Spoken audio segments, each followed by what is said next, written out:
Welcome to this in-depth summary of 1984, George Orwell's timeless dystopian novel. Before we delve into the story, let's take a moment to discuss the author and the significance of this work in English literature.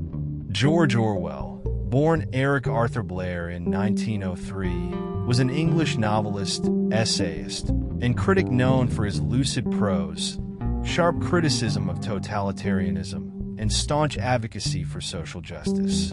Orwell's works, including Animal Farm in 1984, have left an indelible mark on literature and political thought. 1984 is often hailed as one of the greatest novels of the 20th century, offering a powerful warning against the dangers of totalitarian regimes and the manipulation of truth.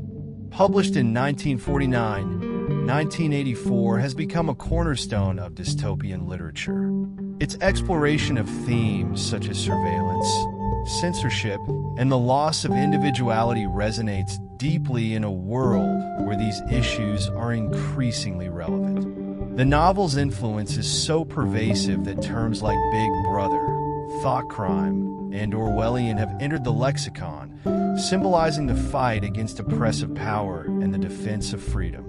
Now, let's explore the world of 1984. The story is set in the year 1984 in Airstrip 1, formerly known as Great Britain, a province of the superstate Oceania. The world is divided into three perpetual warring superstates: Oceania, Eurasia, and East Asia. The ruling party, led by the omnipresent figure of Big Brother, exerts absolute control over every aspect of life in Oceania. Our protagonist, Winston Smith, is a minor party member who works at the Ministry of Truth, a misnomer for an institution dedicated to altering historical records to fit the ever-changing needs of the party. Winston's job involves rewriting past news articles so that history always aligns with the current party line. The party's propaganda machine ensures that he who controls the past controls the future. He who controls the present controls the past. Despite his outward conformity, Winston is deeply troubled by the party's oppression. He is haunted by the pervasive surveillance that monitors citizens' every move and thought. Telescreens installed in every home and public space constantly broadcast party propaganda and watch for any signs of disobedience.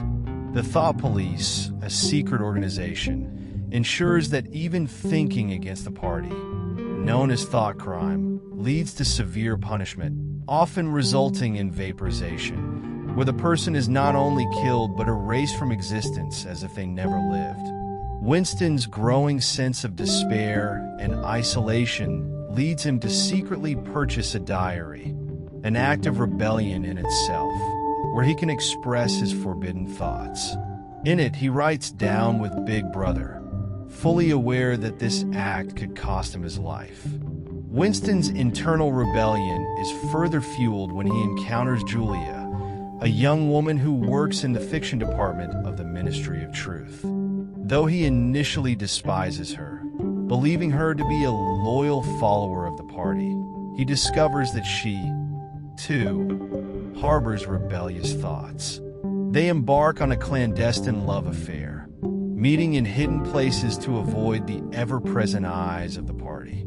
Julia and Winston's relationship is a form of resistance against the party's ban on personal relationships and sexual pleasure, which it sees as a threat to its control over individuals. Through their relationship, they reclaim a sense of humanity, however fleeting it may be. They talk about their hatred for the party, dream of overthrowing it, and even discuss the legendary Brotherhood, a supposed underground resistance movement led by the mysterious figure of Emmanuel Goldstein. Their rebellion, however, is short-lived. Winston and Julia's hopes for a future together are shattered when they are betrayed by O'Brien, a high-ranking member of the inner party whom they believe to be an ally. O'Brien lures them into a trap, revealing himself to be loyal to Big Brother. They are arrested by the Thought Police and taken to the Ministry of Love, the most feared of the four ministries.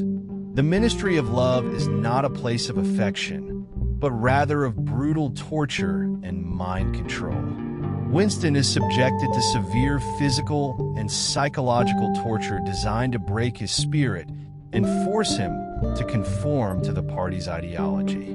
O'Brien personally oversees Winston's re-education, explaining the party's true purpose: absolute power for power's sake. The party seeks to control not just actions, but thoughts and beliefs. O'Brien chillingly explains that the future envisioned by the party is a boot stamping on a human face forever. The culmination of Winston's torture occurs in Room 101, where prisoners are confronted with their worst fears. For Winston, this fear is rats. Faced with the horror of rats gnawing at his face, Winston betrays Julia, screaming for the torture to be done to her instead. This ultimate act of betrayal breaks Winston completely. After his release, Winston is a shell of his former self. His rebellious spirit crushed, he spends his days drinking victory gin and playing chess at the Chestnut Tree Cafe, a place for broken men. He now accepts the party's version of reality without question, believing that 2 + 2 is equal to 5 if the party says so. His love for Julia is replaced by a hollow loyalty to Big Brother. The novel ends with Winston's complete submission as he gazes up at a poster of Big Brother, feeling nothing but love and reverence for the figure he once loathed. 1984 is not just a novel, but a powerful warning about the dangers of totalitarianism, censorship, and the erosion of truth. Orwell's portrayal of a world where language is manipulated through newspeak, where history is rewritten, and where individual thought is a crime, remains as relevant today as it was when it was first published. Through Winston's tragic story, Orwell shows the terrifying potential of a world where power is unchecked and individual freedom is crushed under the weight of a ruthless regime. It serves as a stark reminder that the fight for truth, freedom, and human dignity is ongoing, and that vigilance is necessary to protect these fundamental rights. Thank you for watching this in-depth summary of George Orwell's 1984. Remember, in the world of 1984, the past is malleable, the future is uncertain, and above all, Big Brother is watching you.